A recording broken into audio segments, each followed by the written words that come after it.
मित्रों, प्राचीन काल में हुए महाभारत युद्ध के बारे में तो सभी जानते हैं, जो कुरुक्षेत्र की भूमि पर लड़ा गया था। ये युद्ध हस्तिनापुर के मान सम्मान और पांडवों के साथ हुए भेदभाव की वजह से लड़ा गया, जिसमें कुंती पुत्रों की विजय हुई। लेकिन मित्रों, क्या आपको ये पता है कि इस युद्ध की समाप्ति के बाद जिस राज्य के लिए ये युद्ध लड़ा गया, यानी कि हस्तिनापुर का, हुआ क्या? अगर नहीं तो आज की इस वीडियो को बिल्कुल भी स्किप मत कीजिएगा। नमस्कार और स्वागत है आपका द डिवाइन टेल्स पर एक बार फिर। बता दें कि ये इतिहास के सबसे भयानक युद्धों में से एक था, जिसके बारे में हिंदू धर्म ग्रंथ कहते हैं कि लगातार 18 दिनों तक चलने वाले इस युद्ध में लगभग 80% भारतीय पुरुषों की मौत हो गई।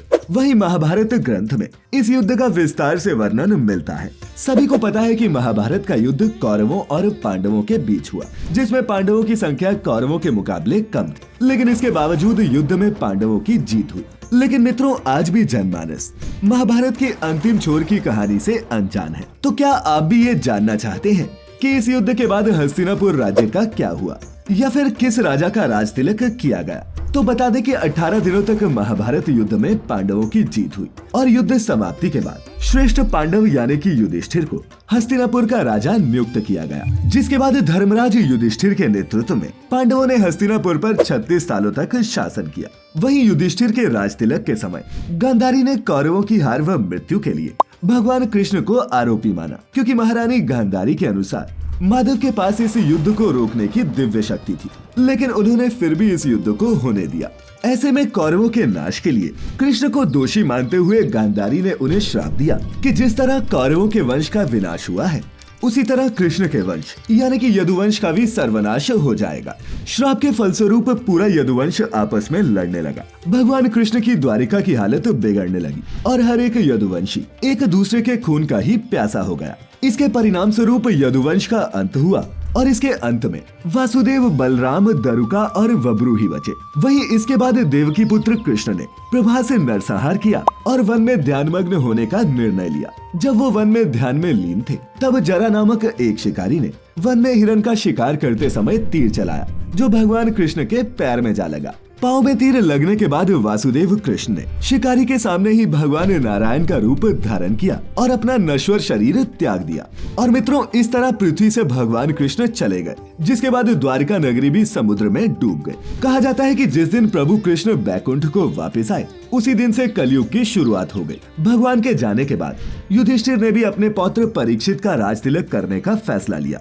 इसके बाद पांडवों को ऋषि वेदव्यास ने सलाह दी कि धरती लोक में अब उनका उद्देश्य पूरा हो चुका है, इसीलिए अब वो हिमालय की तरफ प्रस्थान कर सकते हैं। फिर पांडव अर्जुन के पौत्र परीक्षित को सारा राजपाट सौंपकर पांचाली द्रौपदी के साथ अंतिम प्रस्थान पर चले गए, जिसके बाद पांडवों ने द्रौपदी और एक कुत्ते के साथ स्वर्ग की सीढ़ियां चढ़ना शुरू किया। लेकिन ये कठिन सीढ़ियां चढ़ते समय एक एक कर सभी लोग धर्मराज युधिष्ठिर का साथ छोड़ने लगे। मृत्यु का ये सिलसिला द्रौपदी से शुरू हुआ और फिर आखिर में भीम की भी मृत्यु हो गई। धर्म ग्रंथों के अनुसार केवल युधिष्ठिर ही कुत्ते के साथ स्वर्ग के दरवाजे तक पहुंच सके थे, बाकी सबकी बीच राह में ही मृत्यु हो गई और वो सभी नरकलोक में अपने कर्मों की सजा काटने के लिए भेज दिए गए। वहीं जब स्वर्ग की सीढ़ियां चढ़ते समय अंत में धर्मराज युधिष्ठिर स्वर्ग के दरवाजे पर पहुंचे, तब उनका स्वागत द्वार पर देवराज इंद्र द्वारा किया गया। युधिष्ठिर के साथ अंत तक आने वाला कुत्ता भी वहां गायब हो गया। और बता दें कि अंत तक आने वाला ये कुत्ता और कोई नहीं बल्कि स्वयं मृत्यु के देवता यमराज थे।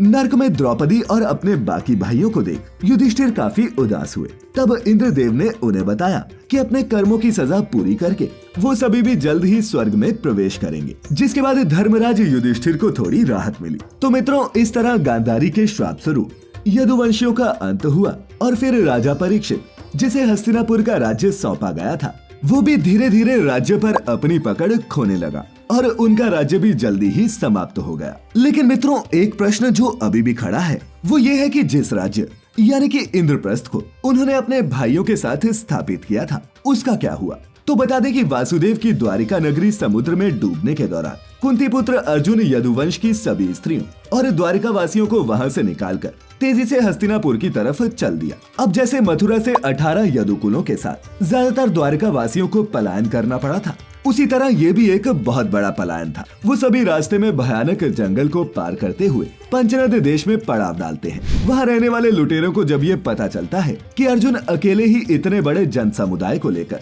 हस्तिनापुर जा रहा है, तो वो धन के लालच में वहाँ चोरी के मकसद से पहुँच जाते हैं। अर्जुन गरजते हुए उन लुटेरों को चेतावनी देता है, लेकिन लुटेरों पर उसकी किसी भी बात का असर नहीं होता और वो लूटपाट मचाने लगते हैं। वो सिर्फ सोने की ही चोरी नहीं करते, बल्कि सुंदर महिलाओं को भी उठाने लगते हैं, जिसके चलते चारों ओर हाहाकार मच जाती है। ऐसे में धनुर्धर अर्जुन अपने दिव्यास्त्रों का प्रयोग करने के लिए ध्यान लगाते हैं, लेकिन उनकी सारी शक्ति गायब हो जाती है और कुछ ही देर में सभी धनुष के बाण भी खत्म हो जाते हैं। तब अर्जुन निहत्थे ही इन लुटेरों से युद्ध करने लगते हैं, लेकिन कुछ लुटेरे बहुत सा धन और स्त्रियों को लेकर भाग जाते हैं। खुद को असहाय पाकर अर्जुन काफी दुखी होता है और ये सोचने लगता है कि आखिर मेरी अस्त्र विद्या लुप्त कैसे हो गई। कई प्रयासों के बाद अर्जुन यदुवंश के बचे हुए बूढ़े बालकों और अन्य स्त्रियों को लेकर इंद्रप्रस्थ पहुंचता है और उनसे वहीं रहने को कहता है। बची हुई स्त्रियों में रुक्मणी, शव्या, हिमवती और जामवंती आदि रानियां अग्नि में सती हो जाती हैं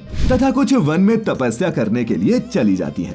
और तो और अर्जुन माधव के पोते वज्र को इंद्रप्रस्थ का राजा बनाते हैं, जिसके बाद वो स्वयं महर्षि वेदव्यास के आश्रम पहुंचते हैं। यहाँ आकर अर्जुन महर्षि को बताते हैं कि कृष्ण बलराम के साथ साथ सारा यदुवंश कैसे खत्म हुआ। अर्जुन की बातें सुनकर महर्षि वेदव्यास कहते हैं कि ये सब इसी तरह होना था, इसीलिए आप दुखी न हो। कुंती पुत्र ये भी कहते हैं कि किस तरह साधारण लुटेरे उनके सामने यदुवंश की स्त्रियों का हरण करके ले गए और वो कुछ भी नहीं कर पाए। अर्जुन की जिज्ञासा का उत्तर देते हुए महर्षि कहते हैं कि वो दिव्यास्त्र जिस उद्देश्य से तुमने प्राप्त किए थे वो अब पूरा हो चुका, अतः वो भी पुनः अपनी अपनी जगह पर चले गए। तुम लोगों ने भी अपना कर्तव्य अब पूरा कर लिया है, इसीलिए तुम्हारे इस धरतीलोक से जाने का समय आ चुका है। जिसके बाद महर्षि वेदव्यास की बात सुनकर अर्जुन उनकी आज्ञा से हस्तिनापुर लौटकर सम्राट युधिष्ठिर को ये सारी बात बताते हैं। तो मित्रों, आज हमने जाना कि महाभारत युद्ध के बाद हस्तिनापुर और इंद्रप्रस्थ का क्या हुआ।